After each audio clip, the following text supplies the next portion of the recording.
बंसी विभूषित करा नवनील रावा पीतांबरा धरुण बिंब पदा धरुष्ठा पूर्णेन्दु सुंदर मुखा नरविंद नेत्रा कृष्णांबरं किमपि तत्त्वमहं न जाने। कल हम लोगों ने पढ़ा योग सिद्धि के पूर्व के लक्षण। योग सिद्धि होने के पहले क्या क्या लक्षण प्रकट होते हैं। जैसे योगाभ्यास आरंभ करने पर पहले अनुभव में होने वाला कोहरा, धूम, सूर्य, वायु, अग्नि, खद्योत, विद्युत, स्फटिक, मणि, चंद्रमा इनके रूप ब्रह्म की अभिव्यक्ति करने वाले होते। दूसरा है जो रोग, जरा, अकाल मृत्यु पर विजय पाने के चिन्ह। उसके क्या चिन्ह है? जो योगाभ्यासी हैं, जो योग आदि करते हैं, योगी लोग हैं, उनको क्या चिन्ह प्रकट होते हैं? पृथव्यक्तेजो अनिलखे, पृथव्यक्तेजो अनिलखे समुत्थिते, पृथव्यक्तेजो अनिलखे समुत्थिते पंचात्मके योग गुणे प्रवृत्ते, पंचात्मके योग गुणे प्रवृत्ते न तस्य रोगो न जरा न मृत्युः,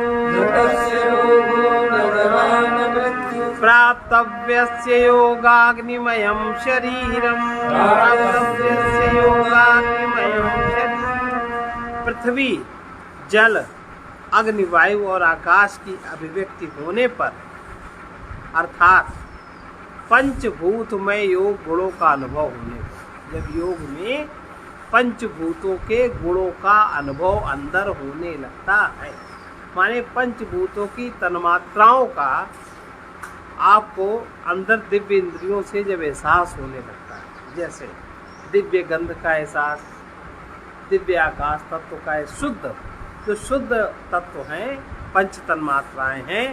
जब अंतर इंद्री के दो भाग हैं, एक तो बहिर्भाग हम लोग जानते हैं, बहिर्भाग से हम लोग बाहर के ये जो पंचीकरण वाले तत्व हैं इनका अनुभव करते हैं, और जो अंतर्भाग है इंद्रियों का, उन भाग से जो अपंचीकृत शुद्ध तत्व है, मूल तत्व है, उनका अनुभव करते हैं। तो जब इंद्रियों का अंतर्भाग जब खुल जाता है, अंतर्भाग वो जब स्रोत खुल जाते हैं, तब पृथ्वी, जल, अग्नि, वायु, आकाश की अभिव्यक्ति होने पर पंचभूतमय योग गुणों का अनुभव होने पर, जो पंचभूत के योग के गुण हैं, पंचभूत के जो गुण हैं माने पंच तन्मात्राएं हैं, उस योग का अनुभव होने पर जिसे योगाग्निमय शरीर प्राप्त हो गया। योगाग्निमय माने पंचभूत तन्मात्राएं जिसके जाग गए, उसका शरीर, सूक्ष्म शरीर, स्थूल शरीर नहीं, सूक्ष्म शरीर, उसका योगाग्निमय परमात्मा के योग से युक्त हो गया। शरीर पर दिव्य शुद्ध तत्व जागृत हो गए। उस योगी को, जिसको ऐसा हो गया, उस योगी को न रोग होता है, न वृद्धावस्था प्राप्त होती है, और न उसकी असामयिक मृत्यु ही होती। ये लक्षण। अगला देखिए, लघुत्वमारोग्यमलोलुपत्वं, लघुत्वमारोग्यमलोलुपत्वं वर्ण प्रसादं स्वरसौष्ठवं च, वर्ण प्रसादं स्वरसौष्ठवं च गन्धाशुभो मूत्रपुरीशमल्पं, गन्धाशुभो मूत्रपुरीशमल्पं योग प्रवृत्तिं प्रथमां वदन्ति, योग प्रवृत्तिं प्रथमां। अब जब योग की पहली सिद्धि होती है, तो योग की पहली सिद्धि क्या है? शरीर का हल्कापन। जैसे ये जो महात्मा लोग दिखते ना, मोटे पेट वाले या बड़ा स्थूल शरीर जिनका है, गड़बड़ है मैटर। शरीर में भी प्रकट होता है। आप भीतर से क्या है, आपका शरीर बोलता है। भाई हैं तो आप शरीर में, कोई चीज गर्म अगर आप हाथ में पकड़ेंगे तो हाथ जलेगा कि नहीं जलेगा। तो ऐसे ही जब कोई घटना घटती है तो अंदर की घटना घटने पर बाह्य शरीर में उसका व्यक्तीकरण होता है, जिससे पता लगता है शरीर का हल्कापन, निरोगता। आप कह दो ये कैसे, अगर प्रारब्ध है जिसका, तो बड़े से बड़ा प्रारब्ध, क्योंकि जिस समय आपकी चित्त वृत्ति शरीर से अलग हटके होने लगती है, मैं देह नहीं हूँ, जिस क्षण ऐसा होने लगता है तो देह पर प्रकट होने वाला प्रारब्ध का भोग भी क्षीण होने लगता है।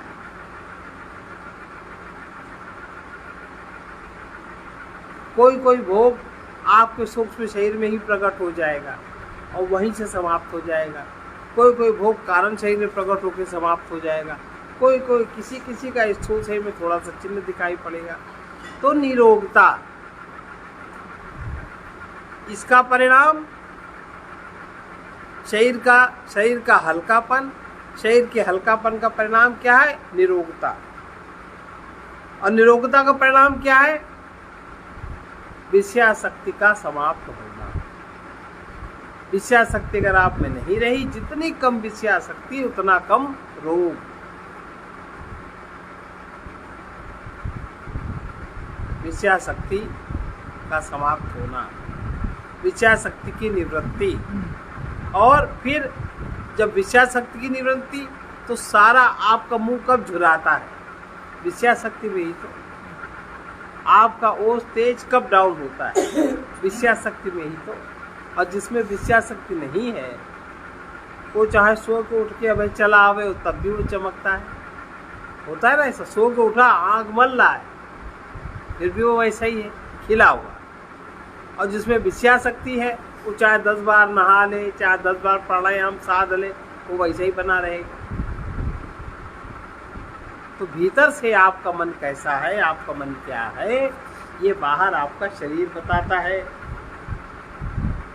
तो ये शारीरिक कांति की उज्ज्वलता, शारीरिक कांति, उज्ज्वलता, एक ब्राइटनेस, एक सफेदपन,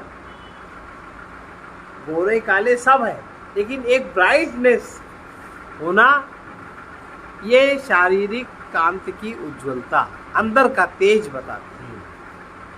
और स्वर की मधुरता, स्वर की मधुरता मतलब स्वर स्त्रैण नहीं होता, मधुर हो। मधुर जानते हैं? मधुर, जो कड़कपन, जो कटुपन है स्वर में, जो अकड़ होती है, वो नहीं होता। और मल मूत्र की न्यूनता,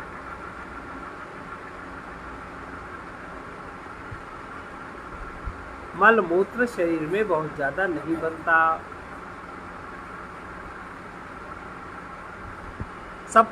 इन सबको योग की पहली सिद्धि कहा जाता है। आप योग की सीढ़ी पर आपका पहला पैर पड़ा है, उसके ये लक्षण हैं। अगर ये लक्षण नहीं है तो आप समझ लो आप झूठ बोल रहे हैं। बैठे हैं, अभी उम्र 40-45 साल की है, 50 साल के हैं, 55-60 के हैं, और ये रखा है पीठ, कहीं फलाना योगी, फलाना ब्रह्मचारी। क्या है? ऐसा नहीं होता। एक कथा के लिए देखिए, हमको मना कर दिया गया था। मैंने बुलाया कि आपकी फोटो देखी गई, बोले पंडित जी बहुत दुबले पतले हैं। ठीक है। पृथ्वी आदि 5 भूतों का निर्देश किया गया है। इन 5 भूतों के प्रकट होने पर, अर्थात पंचात्मक योग गुण के प्रवृत्त होने पर, इस प्रकार यह इसकी व्याख्या है। वो कौन योग गुण प्रवृत्त होता है, उसको कह रहे हैं गंधवती पृथ्वी का गुण। गंध, योगी को दिव्य गंध की अनुभूति होती है। जैसे हम लोगों ने यहाँ कई बार अनुभव किया, ये सत्संग में कभी कभी बहुत दिन तक सुगंधें आती रहती है। यहाँ आती है, विचित्र तरह की सुगंध आती रहती। आज भी आई, कल भी आई, परसों भी आई, कभी को 1 हफ्ता तक रहे, आता है ना। यहाँ किसी को व्यक्तिगत नहीं लगता, फिर यहाँ लगता है सबको लगता है। 2-4 बार ऐसा हो चुका है। तो दिव्य गंध की अनुभव होता है। और तथा जल से रस की प्रवृत्ति होती है। कभी कभी कथा सुनते सुनते उधर रमण करते करते अंदर से बड़े अजीब से रस की अनुभूति होती है। इसी प्रकार अन्य भूतों के विषय में जो अन्य भूतों के गुण है, वो सब दिव्य गुण जो है वो सब इस स्थूल शरीर में अनुभव होने लगते हैं।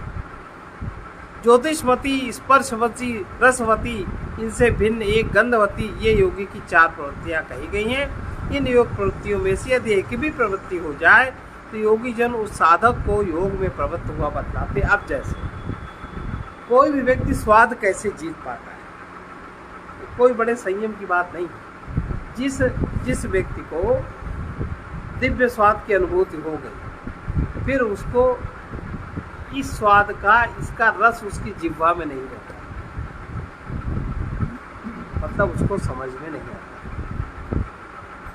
जिसको दिव्य गंध की अनुभूति हो गई, उसको फिर दुनिया भर के इत्र, सेंट, फेंट कोई आकर्षण नहीं रहेगा, तब आकर्षण छूट जाएगा।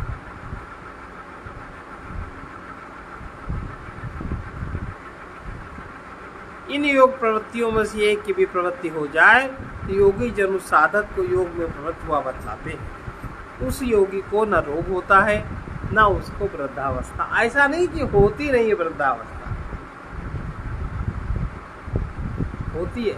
वृद्धावस्था का बाह्य दर्शन नहीं होता, बाहर से उसका शरीर वृद्धावस्था को प्राप्त हुआ लगता नहीं है। ऐसा भी नहीं कि रोग भी नहीं होता, हो सकता उसको कोई प्रारब्ध हो तो उसको कोई मानसिक पीड़ा होकर निकल जाए, उसका वो स्वप्न में होकर निकल जाए, तो आगे बहुत क्षीण रूप में होता है और वो चला जाता है। मृत्यु का ही उस पर प्रभाव होता है, ना ही उस पर मृत्यु का ही प्रभाव होता है, अर्थात उसको मृत्यु का भय समाप्त हो जाता है। मरेगा तो है ही। एक बार ऐसे ये सब ग्रंथ आर्य समाज में हमने 6 साल तक संस्कृत पढ़ी, तो आर्य समाज में भाष्य, महाभाष्य ये सब पढ़ाया गया। ये सब हम पढ़ रहे थे, पढ़ चुके थे। तो एक बार देवराहा बाबा के यहाँ इलाहाबाद में थे, तो उन्हीं को कोई भक्त, अब हमें क्या पता, हम काफ़ी छोटे थे, 8वें में पढ़ते होंगे। तो देवराहा बाबा को देखा, भी सब चूँकि हम पढ़ चुके थे, कोई नहीं जैसे वर्णन करते हैं वो तो महायोगी है, वो तो फलाना है, हमारे मुंह से निकल गया, अरे इनका शरीर ऐसा है, कैसे योगी हो सकते हैं? योगी का शरीर तो ऐसा पढ़ा। तो भैया वो हमसे बहुत लड़ाई होने लगी। अब वो लड़ाई कर रहा है, हमको पता ही नहीं। बुढ़ा अधेड़ आदमी था। फिर आए प्रभुदत्त ब्रह्मचारी। प्रभुदत्त ब्रह्मचारी ने उसको शांत किया, कहा क्या पागल हो ऐसी बात करते, सही तो वो कह रही है। तो हमने कहा अगर ये योगी होते तो उनका शरीर ऐसा होता क्या? अब हमारा ये पढ़ाई लिखाई वाला और उनका वो चेला था, भक्त था भाई, उनके विषय में कहता होगा बहुत ज़्यादा। तो तब हमको अभी तक याद है उनका शरीर, उनकी बात यही लिखा, वो ना ही उस पर मृत्यु का ही उस पर प्रभाव होता है।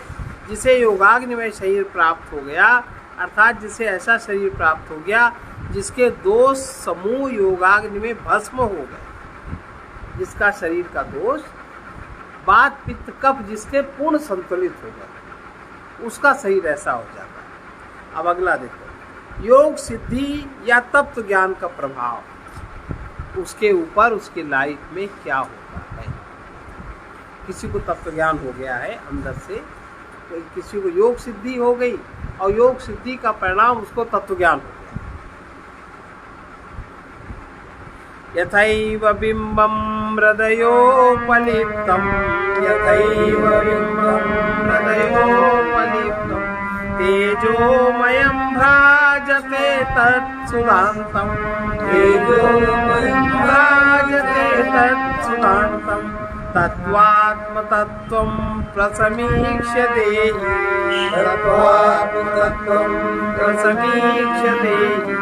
एकाकृतार्थो भवते वीतशोकः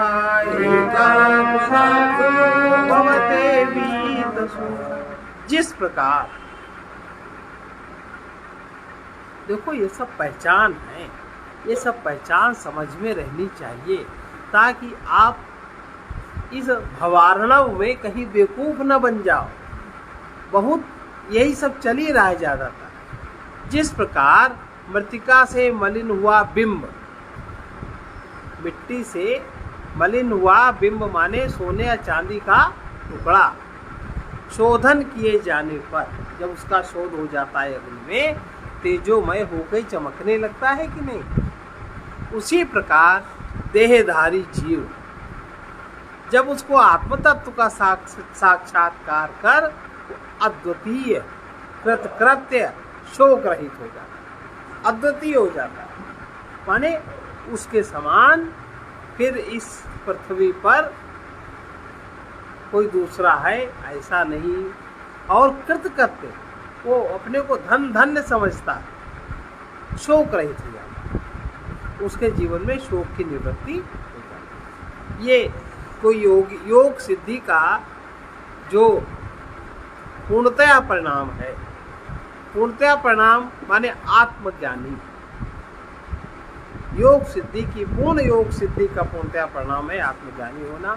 उदाहरण आप देख लो महाराज जी को, आपने तो देखा होगा, बहुत साल तक देखते रहे होंगे, उनका सुन लो, पढ़ लो, गा लो, है ना, चारों तरफ से समझ में आता है कि नहीं। और जिस प्रकार सुवर्ण या रजत का पिंड पहले मिट्टी से भरा हुआ अर्थात मिट्टी आदि से मलिन हुआ रहने पर फिर सुधांत अर्थात अग्नि आदि से सुधौत यानी निर्मल किए जाने पर तेजोमय होकर चमकने लगता है, मूल में सुधौतम के अर्थ में सुधांतम, उसी प्रकार आत्म तत्व का साक्षात्कार अथवा आत्मज्ञान होने पर जीव अद्वितीय कृतार्थ और शोक रहित हो जाता है।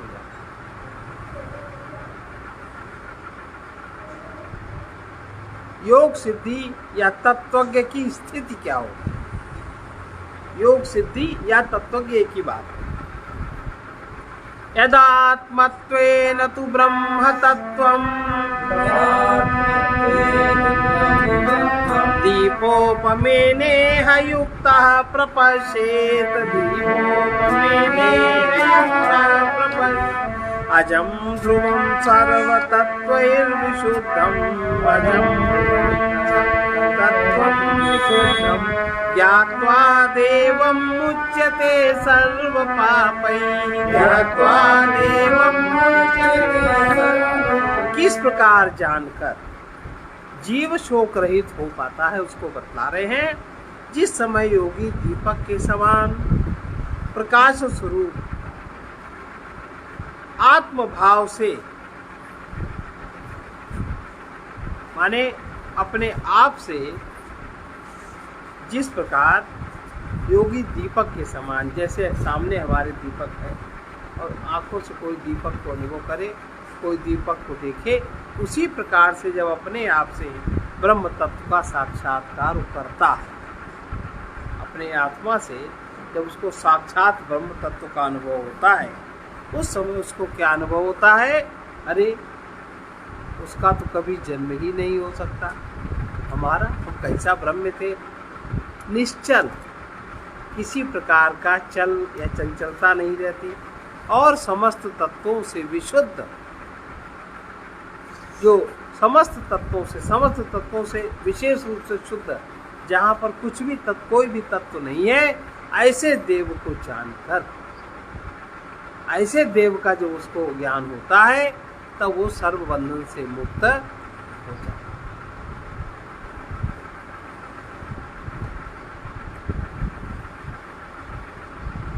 जिस समय जिस अवस्था में आत्म तत्व से अपने आत्म स्वरूप से, कैसे आत्म स्वरूप से दीपोपम दीपक स्थानीय अर्थात प्रकाश स्वरूप से ब्रह्म तत्व का साक्षात्कार करता है, अपने आप का आत्मज्ञान होने पर जब उसको आत्मज्ञान के बाद जब उसको उसी में जब ब्रह्म बोध जागृत होता है, जब ब्रह्म ज्ञान होता है उसको, देखो आत्मज्ञान अलग बात है, ब्रह्म ज्ञान अलग बात है, परमात्म ज्ञान अलग बात है, और ईश्वर का साक्षात्कार अलग बात है। सब चीजें अलग है। अवतार होता है तो ईश्वर का, ब्रह्म का कभी अवतार, परमात्मा का कभी अवतार। अब लोग इन शब्दों का प्रयोग कर देते हैं, एक अलग बात है, उनको शब्दों का भेद नहीं पता। ईश्वर का तो अवतार हो सकता है, उसका अपना वैज्ञानिक आधार है, किस प्रकार हो सकता है भाई, कहाँ उनकी अविद्या माया और कहाँ विद्या माया। विद्या माया वाला जब शरीर को अपने आप धारण करके प्रकट करेगा उसके साथ तो विद्या ही माया रहेगी ना, अविद्या माया तो होएगी नहीं, तो ज्ञान युक्त रहेगा। तो जिस समय ब्रह्म तत्व का साक्षात्कार करता है, अतः परमात्मा को अपने आप से, अपने आप में जब वो जानता है तो उसने अपने आप में जब उसको ब्रह्म बोध जागृत होता है तो उसको ब्रह्म का साक्षात्कार करता है, जो किसी अन्य से उत्पन्न नहीं हुआ, जो ध्रुव है, अपने स्वरूप से कभी च्युत नहीं होता, और संपूर्ण तत्वों यानी अविद्या और उसके कार्य, अविद्या कामना कर्म एवं संसारा, उसके कार्यों से जो सर्वथा विशुद्ध है, अलग है, असंपृक्त है, उस देव को जब जानकर जीव अविद्या आदि समस्त पाशों से मुक्त, सबसे मूल पाश अविद्या ही है, बाकी सब अविद्या के चेले हैं, उससे मुक्त हो जाता है। अब परमात्मा स्वरूप का वर्णन कर रहे हैं, वो परमात्मा स्वरूप कैसा। परमात्मा को आत्मभाव से जाने ये कहा गया है, आत्मा के द्वारा उसको जाने। अब उसी का सम्मान करते हुए मंत्र, उसके बाद देखो एक स्थिति बनी किसी की, तो उसके बाद ये स्थिति होगी, उसके बाद ये स्थिति होगी, उसके बाद ये स्थिति होगी, उसके बाद ये नहीं कि ये सब कल्पना में नहीं है। एक पैर यहाँ रखा, फिर दूसरा पैर यहाँ आएगा, फिर तीसरा पैर यहाँ आएगा, इस तरह से। एषा देवा प्रदिशोनु सर्वा, एषा देवा प्रदिशोनु सर्वा, पूर्वो जाता सौगर्भे अन्तः, पूर्वो जाता सौगर्भे अन्तः, सैव जातः सजनीष्यमानः, सैव जातः सजनीष्यमानः, प्रत्यञ्जनास्तिष्ठति सर्वतोमुखः, प्रत्यञ्जनास्तिष्ठति सर्वतोमुखः। ये जो देव है, कौन सा देव? जो अविद्या उसके कार्यों से विशुद्ध असंस्पृष्ट है, उस जिस देव को जानकर अविद्या आदि समस्त पाशों से जीव मुक्त हो जाता है। यह देव ही संपूर्ण दिशा और संपूर्ण विदिशा है। यही हिरण्यगर्भ रूप से, सूक्ष्म रूप से यही पहले उत्पन्न हुआ था, और यही गर्भ के अंतर्गत है। यही देव जिस गर्भ में पूरी रचना होती है वही उसके अंतर्गत है, यही उत्पन्न होता है और यही उत्पन्न होने वाला है। यह समस्त जीवों में प्रतिष्ठित और सर्वतोमुख है। देव, यह देव ही प्रदिश अर्थात पूर्वादि संपूर्ण दिशा और उपदिशाएं हैं। यह हिरण्यगर्भ रूप से सबसे पहले उत्पन्न हुआ था, माने सूक्ष्म रूप पहले इसी ने धारण किया था। यही गर्भ के भीतर विद्यमान है, यही शिशु रूप से उत्पन्न हुआ है, यही उत्पन्न होने वाला भी है। पहले हिरण्यगर्भ रूप से हुआ और फिर वो बालक रूप में हुआ, फिर वो बड़े रूप में हुआ। यही समस्त जीवों में प्रत्यंग अंतरात्मा रूप से स्थित है। समस्त प्राणियों के मुख इसी से हैं, इसलिए सर्वतोमुख सब तरफ यही। अब योग के समान नमस्कार आदि अन्य साधनों को भी कर्तव्य रूप से प्रदर्शित करने के लिए श्रुति कहती है। जैसा योग के समान, जैसे योग व्यक्ति को अवश्य ही करना चाहिए, योग युक्त होने का प्रयास निरंतर उसका सबसे पहला कर्तव्य है, उसी प्रकार से नमस्कार आदि अन्य साधन भी जो दूसरे अन्य लोग हैं जब ये देव सब में है, जब यही देव प्रकट है, तो उसके साथ नमस्कार आदि अन्य साधनों का उपयोग करना हर जीव का, हर प्राणी का दूसरे के प्रति कर्तव्य है। हर एक से विनम्र रहना, हर एक के प्रति सरल होना, हर एक में दैवी गुण के आधार पर हर एक से व्यवहार करना, क्योंकि वही देव सर्वत्र है। आप जो भी करोगे सब उसी की पूजा होगी, इसीलिए कर्तव्य है। श्रुति कहती है कि योग के समान नमस्कार आदि अन्य साधनों को भी कर्तव्य रूप से प्रदर्शित करने के लिए श्रुति कहती है। मन ही मन कर लिया ऐसा नहीं, लोग जाने कि आप उसको प्रणाम कर रहे हैं। यो देवो अग्नौ यो अप्सु यो विश्वं भुवनमाविवेशा यो विश्वं भुवनमाविवेशा या ओषधीषु यो वनस्पतिषु यो वनस्पतिषु तस्मै देवाय नमो नमः तस्मै देवाय नमो। यह अखंड रूप से ब्रह्म का वर्णन, जो देव अग्नि में है, अग्नि में अग्नि तत्व क्या है आज तक पता नहीं चला। उष्णता कह दे तो एक भाग है, और उसमें कलर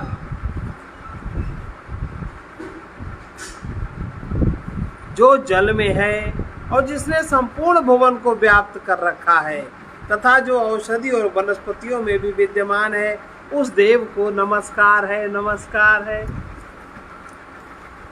ना? बढ़िया, अच्छा है। जिसने संपूर्ण भुवन को अर्थात स्वयं रचे हुए जगत मंडल को व्याप्त कर रखा है, जो शाल आदि औषधियों में और अश्वत्थ आदि वनस्पतियों में भी जो विद्यमान है, उस विश्वात्मा जगत के मूल कारण परमेश्वर को नमस्कार है, नमस्कार है। नमः शब्द की द्विरुक्ति आदर के लिए, दो बार आदर के लिए उसको नमस्कार है, नमस्कार है आदर के लिए इस अध्याय की समाप्ति के लिए कहा गया। इति श्रीमद् गोविंद भगवत पूज्य पाद शिष्य परमहंस परिव्राजकाचार्य श्रीमद् शंकर भगवत प्रणीते श्वेता सुतर उपनिषद भाष्य तृतीयोऽध्यायः।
गुरुवर की मेहर है जो हम सब इस दर पर आए जाते हैं। गुरुवर की मेहर है जो हम सब इस दर पर आए जाते हैं। जो कहीं ना मिटते यहाँ हमारे दुख मिटाए जाते हैं।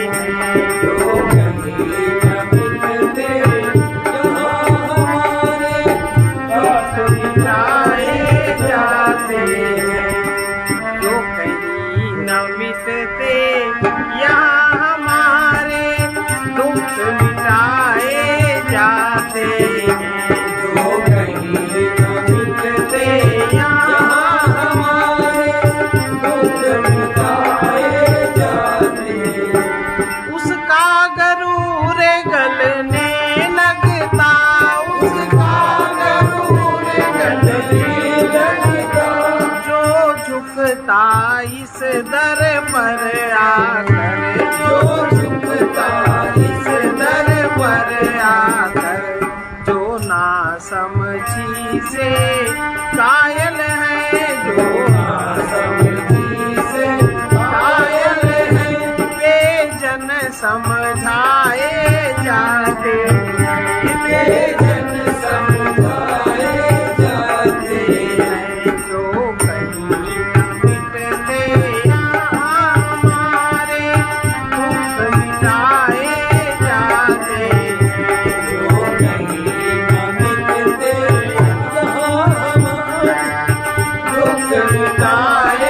जाते। श्रद्धा विश्वास प्रेम के बिन, श्रद्धा विश्वास प्रेम के बिन सबका आना आसान नहीं, सबका आना आसान नहीं। यूं तो इंसान की शक्लों में, इंसान की शक्लों में कुछ पशु भी पाए जाते, कुछ पशु भी पाए जाते।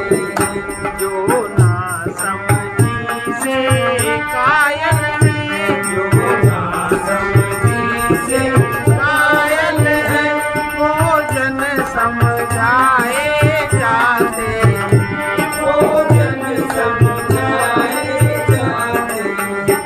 कुछ देर अबेर भले ही हो, कुछ देर अबेर भले ही हो, पूरी होती सबके मन की, पूरी होती सबके मन की।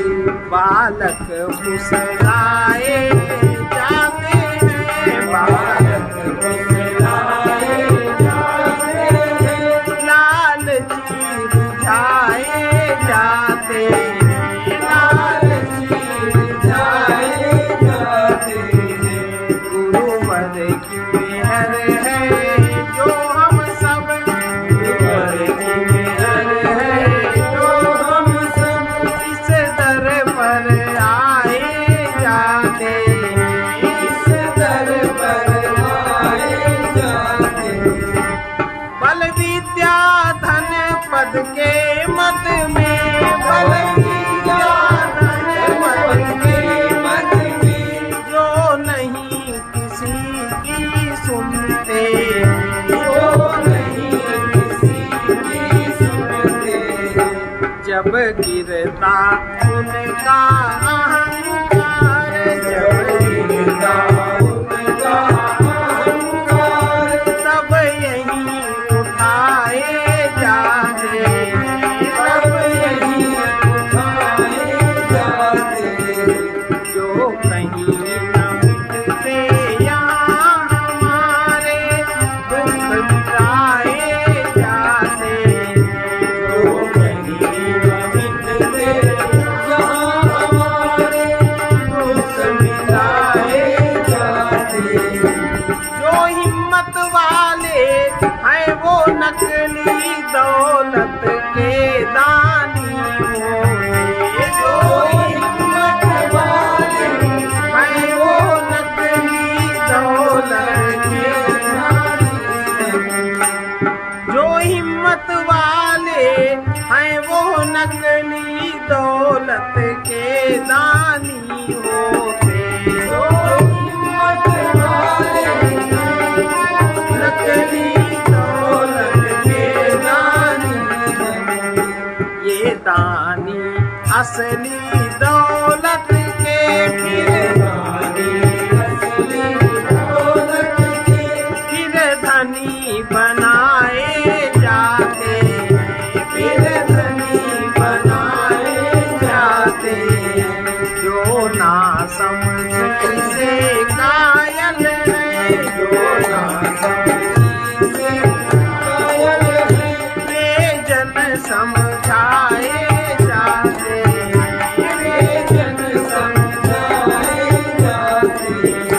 दरबार अनेकों दुनिया में, दरबार अनेकों दुनिया में, पर यह दरबार निराला है, पर यह दरबार निराला है। कुछ खास किस्म के पथिक यहाँ, खास किस्म के पथिक यहाँ चुन चुन कर लाए जाते, चुन चुन कर लाए जाते। गुरुवर की मेहर है जो हम सब, गुरुवर की मेहर है जो हम सब इस दर पर आए जाते, इस दर पर आए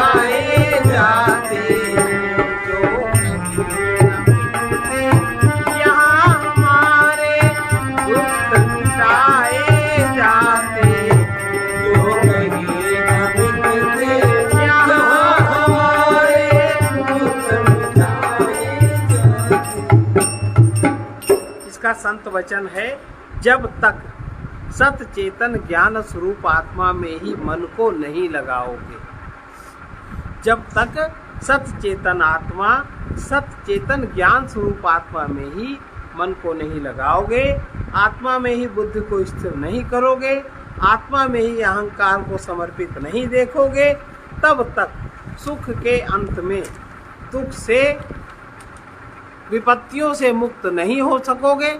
सद्गुरु वैद्य ही ज्ञान दृष्टि खोलने में सहायक होते हैं। श्रद्धा से ही सद्गुरु से संबंध होता है।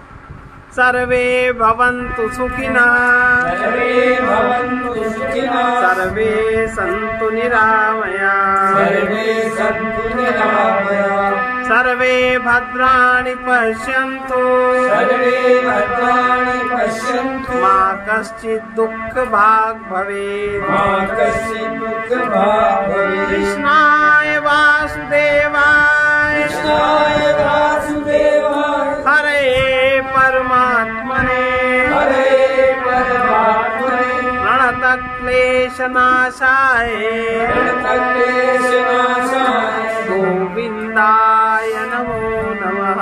गोविन्दाय नमो नमः। असतो मा सद्गमय, असतो मा सद्गमय, तमसो मा ज्योतिर्गमय, तमसो मा ज्योतिर्गमय, मृत्योर्मा मृतं गमय, मृत्योर्मा